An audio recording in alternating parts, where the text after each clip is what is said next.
Lagyan natin ng Corteo design mga idol itong ating roda.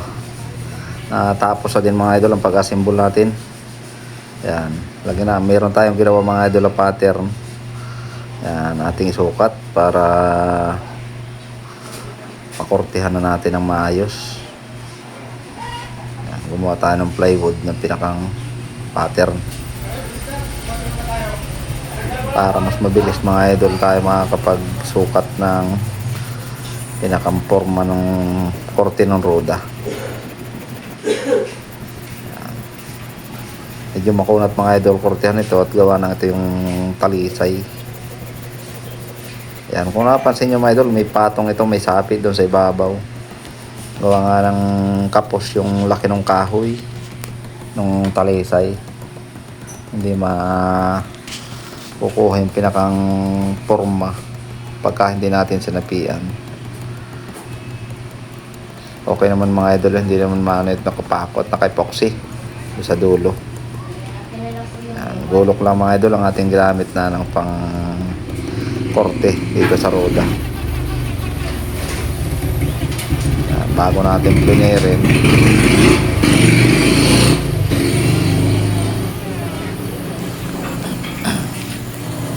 Yan, ito na mga idol ang huling ginagawa natin pagka matatapos na yung ating nasimbol na bangka. Itong mga pagkukorte ng roda, mga huling trabaho na ito ng ganitong finishing.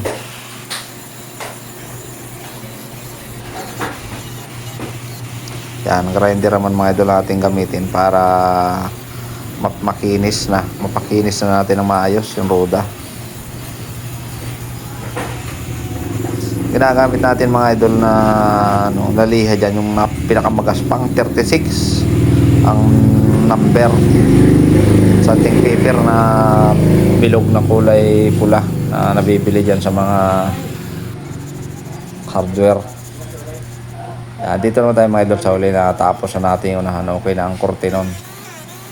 Itong hulihan naman natin kukortehan. Talisay din mga idol ito. Parehas talisay ang kahoy ng roda nito dito sa una't hulihan.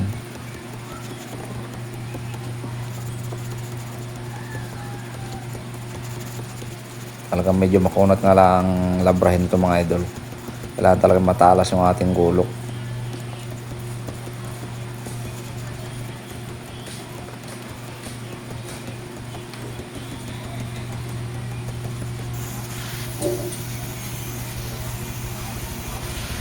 Yan, saka natin grinderin pagka nalabrahan na natin ang gulok. Yan mga idol, okay ito. Kahit itong roda ito medyo malapad-lapad, hindi na natin sinapian. Kaya nakuha na niya yung pinakang forma ng ating pinakang pattern. Yan, okay na mga idol. Natapos na natin yung pagkukorte ng dalawang roda. Una't huli. Meron pa tayo mga idol kaunting masilyahin. Ating masilyahan na rin yung ating kaunting parka na natira. Saka itong talapi, wala pang masilya. Timpla muna tayo mga idol itong Pioneer Epoxy. Subok na matibay, Pioneer Epoxy. Yan ang ating epoxy ginagamit. Konti na lang mga idol ito, itong ating naiiwan na masilyahin.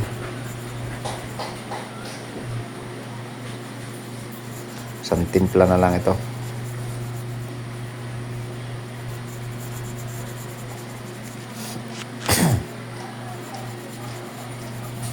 Yan, gaya ng dati mga idol, pure acrylic thinner pa rin ang ating pampalabnaw. Sa mga nagtatanong mga idol, ito ang gamit natin, acrylic thinner. Pero pwede rin naman mga idol yung mga lacquer thinner. Pwede rin naman yun. Reducer, okay rin yun. Parehas na rin yun ang ganitong acrylic. Medyo madali-dali nga lang matuyo mga idol ito. Hindi katulad ito nung ibang panlahok na medyo matagal matuyo. Itong panlahok kong ito, madali matuyo ang epoxy. Kailangan talaga dito mabilis kang pumahid para hindi ka abutan ng tigas.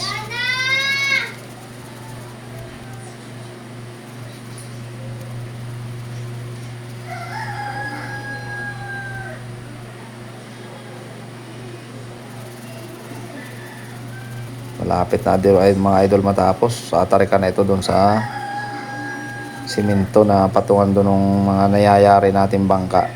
Doon natin ito dinadala para malagyan ng tarik at mapinturahan.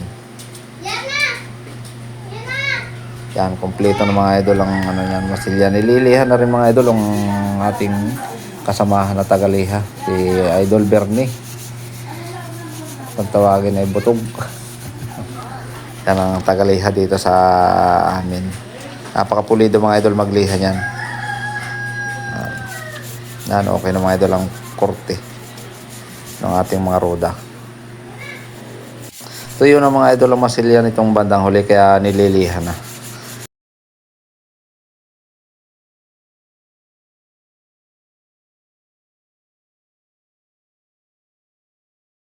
Lalabas na natin mga idol itong bagong yari natin bangka dito sa ating shop na gawaan. Dadalhin na ito mga idol doon sa tabing playa, doon sa semento na pinaglalagyan natin pagka natatapos na yung mga bangka nating yari. Medyo sikip mga idol na dito sa kwan dahil gawa ng punong kahoy sa paglalabas ng itong bangka. Nakaharang ng punong kahoy doon sa unahan. Tulong-tulong mga idol dito sa pagbubuhat ng bangka. Ganito talaga dito sa amin. May binubuhat na bangka, tulong-tulong. Medyo malapit lang ng mga idol ang pagdadalhan nito. Dito lang sa kabilang dako. Dito sa may tabing dagat na.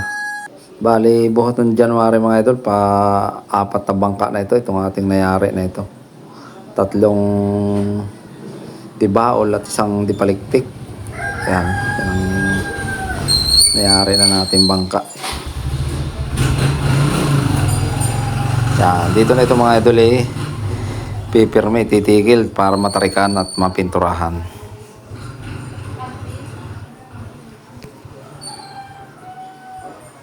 Malapit na ito dito sa dagat mga idol.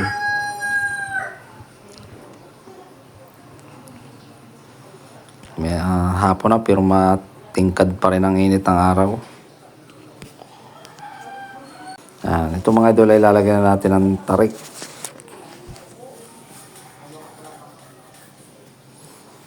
Ang ganda ng papayapat banayad ang alo ng dagat.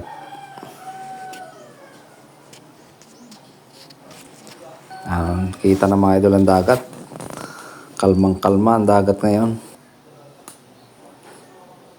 Ating tatarikan na rin mga idol yan. May nakalagay ng tarik. Hindi na natin na videohan mga idol nung isinigo itong mga tarik.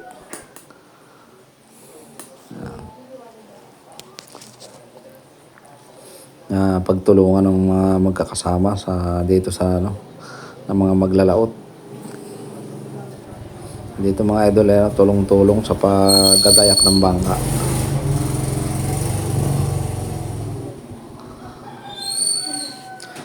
Lalagay na lang mga idol itong pinakang pampatibay na kawayan dito sa 2 palo.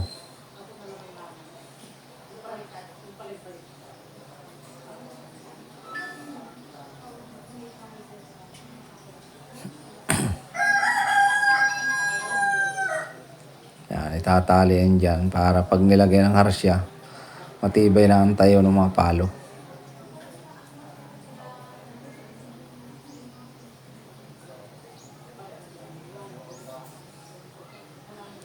Puro kawayan tinikan mga idol ang nakakabit na tarik dito. Matibay na na pantarik yung tinikan. Kawayan tinikan. Ay pintura na mga idol. Hindi na videohan ito. Tabayanan nyo lang mga idol ang testing ito sa dagat ulit. Videohan din natin yung practice nito sa dagat. Yan, malapit itong ibansod. Palutangin sa dagat. Yan, okay na. May mga pintura na sa loob at sa labas. Kompleto na, may mga katig at tarik na rin. Yan. Dito sa kabila mga idol, may pangalan na rin ito. Pinapangalanan natin. Yan mga idol. Aliana ang pangalan. Itong bagong bangka nating kayayari lang. Pero hindi pa rin totally tapos ang pintura nito mga idol. Marami pa rin i-retouch dito. Tulad yan, nalagay pa rin ang rebate yan. Saka itong loob, marami pa rin i-retouch sa pintura. Hindi pa totally finish ang pintura nito.